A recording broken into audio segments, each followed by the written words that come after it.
Hello, അസ്സലാമലൈക്കും. ഇന്നിതാ നല്ല അടിപൊളി ഒരു ഇഫ്താർ സ്നാക്സ് ആയിട്ടാണ് വന്നിരിക്കുന്നത്. ഇപ്പോഴും ഉണ്ടാക്കുന്നേ നമ്മളെ നേന്ത്രപ്പഴം നോമ്പിന് ഒഴിച്ചുകൂടാൻ പറ്റാത്ത ഒന്നാണല്ലോ. പഴംപൊരിയായിട്ടും പഴം നിറച്ചായിട്ടും ഉന്നക്കായായിട്ടും എല്ലാം ഉണ്ടാക്കും.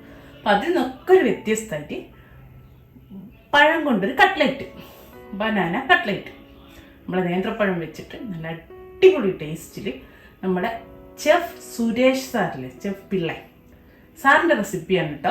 സാറിൻ്റെ റെസിപ്പി ഞാൻ എൻ്റെ കുറച്ചും കൂടി ആഡ് ചെയ്തിട്ട് ഞാൻ ഉണ്ടാക്കി ഭയങ്കര ഇഷ്ടമായി എല്ലാവർക്കും. അങ്ങനെ ഞാൻ സാധാരണ കട്ട്ലറ്റിന് ചെയ്യുന്നതും കൂടെ ഒക്കെ ചെയ്ത് നല്ല കിടിലൻ റെസിപ്പിയായി നിങ്ങൾക്ക് ഇതാ വന്നിരിക്കുകയാണ് നിങ്ങൾക്ക് തരാൻ വേണ്ടിയിട്ട്. അപ്പം നോമ്പിന് എല്ലാവരും ട്രൈ ചെയ്ത് നോക്കുക, എന്നിട്ട് അഭിപ്രായം പറയാൻ മറക്കല്ല കേട്ടോ.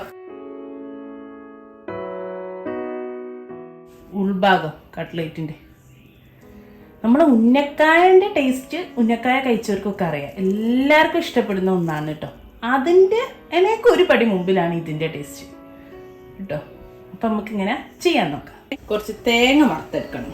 അപ്പോൾ അതിന് വേണ്ടിയിട്ട് ഇതാ ഞാനൊരു ഫ്രൈ പാൻ നന്നായിട്ട് ചൂടാൻ വെച്ചിട്ടുണ്ട്. ചൂടായ ഫ്രൈ പാനിലേക്ക് നമുക്ക് ഒരു ടേബിൾ സ്പൂണ് നല്ല പശു നെയ്യാണ് ഒഴിച്ചെടുത്ത്. അപ്പം നമ്മുടെ നെയ്യൊക്കെ ചൂടായി വരുന്നുണ്ട്. അപ്പം ആദ്യം തന്നെ നമുക്കിതാ ഞാൻ ചെറുതായിട്ട് അണ്ടിപ്പരിപ്പ് കട്ട് ചെയ്ത് വെച്ചിട്ടുണ്ട്. ഇതൊന്ന് ആദ്യം തന്നെ നെയ്യിലൊന്ന് വറുത്ത് കോരി മാറ്റി വെക്കാം. നമ്മൾ തേങ്ങയിൽ ഇട്ട് കൊടുക്കാനാണേ, അതുകൊണ്ടാണ് ഞാൻ ചെറിയ ചെറിയ പീസാക്കി. അപ്പോൾ തേങ്ങേൻ്റെ കൂടെ കടിക്കുമ്പോൾ നല്ലൊരു ടേസ്റ്റ് ആയിരിക്കും. അണ്ടിപ്പരിപ്പ് ഇതാ മൂത്ത് വന്നിട്ടുണ്ട്. നമുക്കിതൊന്ന് മാറ്റി വെക്കാം. അതേ നെയ്യിലേക്ക് ഒരു 1/2 കപ്പ് തേങ്ങ ചിരവി ചേർത്തി കൊടുക്കുകയാണേ. ഈ ഒരു ടൈമിൽ തന്നെ നമ്മൾ 500 ഗ്രാം പഴമാണ് എടുത്തത്. ഒരു 3 കൈ പഴുത്ത നേന്ത്രപ്പഴം, ഇതുപോലുള്ള നേന്ത്രപ്പഴം 3 എണ്ണമുള്ള 500 ഗ്രാം. അത് ഞാൻ പുഴുങ്ങാൻ വെച്ചിട്ടുണ്ട്. പുഴുങ്ങിയെടുത്തിട്ട് കാണിച്ചു തരാം. പുഴുങ്ങിയാലും മതി, അല്ലെങ്കിൽ ആവി കയറ്റിയെടുത്താലും മതി കേട്ടോ. ഇഡ്ഡലി തട്ടിലോ അല്ലെങ്കിൽ സ്റ്റീമറിലോ വെച്ചിട്ട് ആവി എടുത്തിട്ട് നന്നായിട്ട് വേവണം. തേങ്ങ ഒന്ന് ഒരു ഗോൾഡൻ കളറാകുന്ന വരെ ഒന്ന് വരട്ടിയെടുക്കുക കേട്ടോ. ഈ നെയ്യിൽ നമ്മുടെ തേങ്ങ നമ്മളെ നെയ്യിൽ നല്ലപോലെ വഴറ്റിയെടുത്തിട്ടുണ്ട്. ആ ഒരു സമയത്തിന് ഇതാ കുറച്ച് ആവശ്യത്തിനുള്ള പഞ്ചസാര, ഓരോരുത്തരെയും മധുരത്തിനനുസരിച്ചുള്ള പഞ്ചസാര, ഒരു 1/4 ടീസ്പൂണ് ഏലക്കാപ്പൊടിയും ചേർത്ത് കൊടുക്കണ്ടേ. നമ്മളെ പഞ്ചസാരയും ഏലക്കാപ്പൊടിയും തേങ്ങയും കൂടെ ചേർത്ത് നന്നായിട്ടൊന്ന് നെയ്യിൽ മൂപ്പിച്ചെടുത്തിട്ടുണ്ട്. അപ്പം ഒരു 1/4 കപ്പ് പഞ്ചസാര ഞാൻ ചേർത്തത്. ഒരു മീഡിയം മധുരമുള്ള, നല്ല മധുരം വേണമെന്നുള്ളൂ കുറച്ചുകൂടി ചേർക്കാം. മധുരം വളരെ കുറവ് മതിയെങ്കിൽ കുറച്ച് കുറയ്ക്കുകയും ചെയ്യാം കേട്ടോ. ഇനിതാ നമ്മൾ നേരത്തെ വറുത്ത് കോരി വെച്ച അണ്ടിപ്പരിപ്പ് കൂടി ചേർത്തിട്ട് ഒന്ന് മിക്സ് ചെയ്തിട്ട് തീ ഓഫ് ചെയ്യട്ടെ.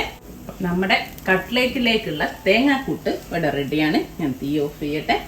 പഴം നന്നായിട്ട് വെന്തുണ്ട് കണ്ടോ. ഞാൻ 3 പഴം എടുത്ത് 6 പീസ് ഉണ്ട്.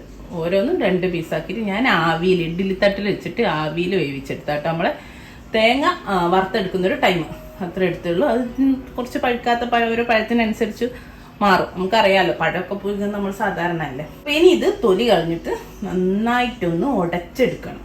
നമ്മൾ ഉന്നക്കായ ഉണ്ടാക്കാനൊക്കെ ഉടയ്ക്കുന്ന പോലെ ഒരു ഫോർക്കോ കയ്യിലോ വെച്ചിട്ട് ഉടച്ചെടുക്കണ്ടേ.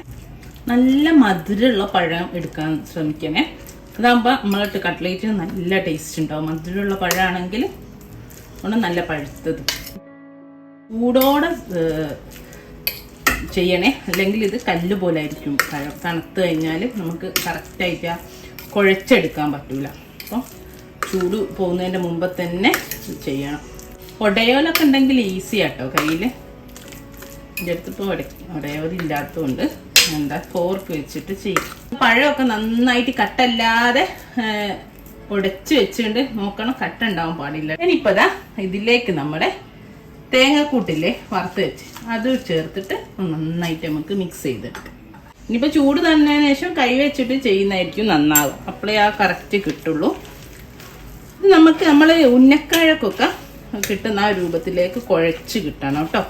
അപ്പം ഞാനിവിടെ ആ ഒരു കുഴച്ച് നല്ല രൂപത്തിൽ കിട്ടാൻ വേണ്ടിയിട്ട് ഇതാ തേങ്ങയുടെ കൂടെ ആവശ്യത്തിനുള്ള ബ്രെഡ് ക്രംസും ചേർത്ത് കൊടുക്കുന്നുണ്ട്.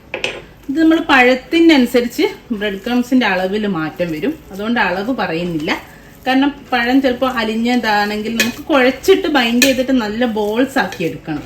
നമുക്കറിയാമല്ലോ കട്ട്ലേറ്റിന് കിട്ടുന്നത് ആ രീതിയിൽ കിട്ടണം. അപ്പോൾ അതിനനുസരിച്ചുള്ള ബ്രെഡ് ക്രംസ് ആഡ് ചെയ്ത് കൊടുക്കാം. ഇതുപോലെ കുഴച്ച് കിട്ടണം കേട്ടോ. കണ്ടോ, അപ്പം നന്നായിട്ട് കുഴച്ച് വെച്ചിട്ടുണ്ട്. ഇതിൽ നിന്ന് ബോൾസുകളാക്കി എടുത്തിട്ട് റൗണ്ട് ഷേപ്പിലേക്ക് മാറ്റി ഒരു പ്ലേറ്റിലേക്ക് വെക്കാം. ഞാൻ കയ്യിൽ ഇത്തിരി ഓയിൽ തടവി കൊടുത്തിട്ട്, ഓയിലോ നെയ്യോ നിങ്ങൾക്ക് ഇഷ്ടമുള്ള തടവി കൊടുക്കുക. അപ്പം ഈസി ആയിട്ട് നമുക്ക് ബോൾസ് ഉണ്ടാക്കാൻ പറ്റും.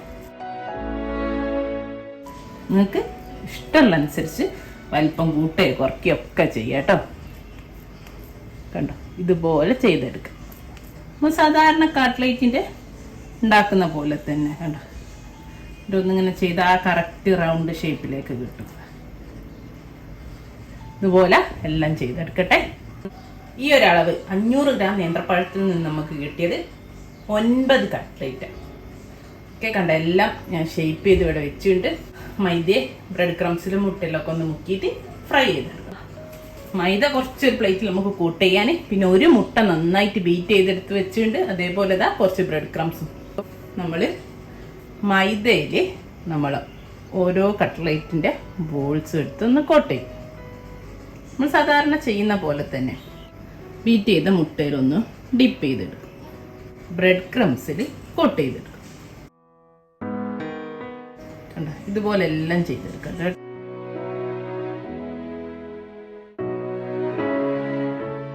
നമ്മൾ 9 ബ്രെഡ് ക്രംസിലും മുട്ടയിലും മൈദയിലും ഒക്കെ കോട്ട് ചെയ്ത് ഇവിടെ വെച്ചിട്ടുണ്ട്. ഫ്രൈ ചെയ്യാൻ റെഡി ആയിട്ട് ഇവിടെ നിൽക്കുന്നുണ്ട്. ഇനി നമുക്ക് ഫ്രൈ ചെയ്ത് ഇപ്പോൾ ഫ്രൈ ചെയ്തെടുക്കാൻ വേണ്ടിയിട്ട് ആവശ്യത്തിനുള്ള ഓയില് ഞാനൊരു ഫ്രൈ പാനിൽ ഒഴിച്ച് ചൂടാൻ വെച്ചിട്ടുണ്ട്.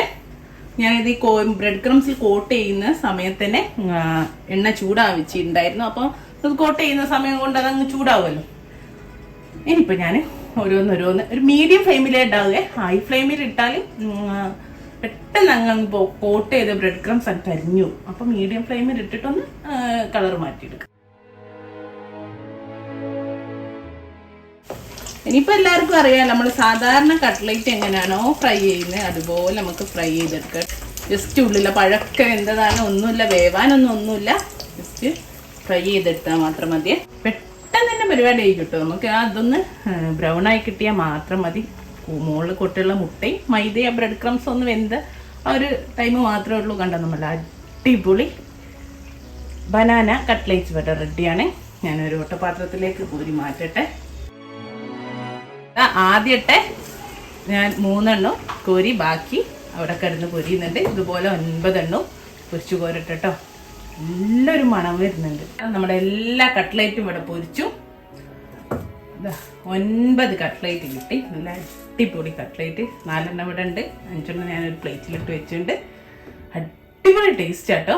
ഇൻഷാ അല്ലാഹ് നല്ല നല്ല ഇഫ്താർ സ്നാക്സും അതുപോലെ അറബിക് റെസിപ്പിയൊക്കെ ആയിട്ട് നമുക്ക് വീണ്ടും കാണാം. താങ്ക്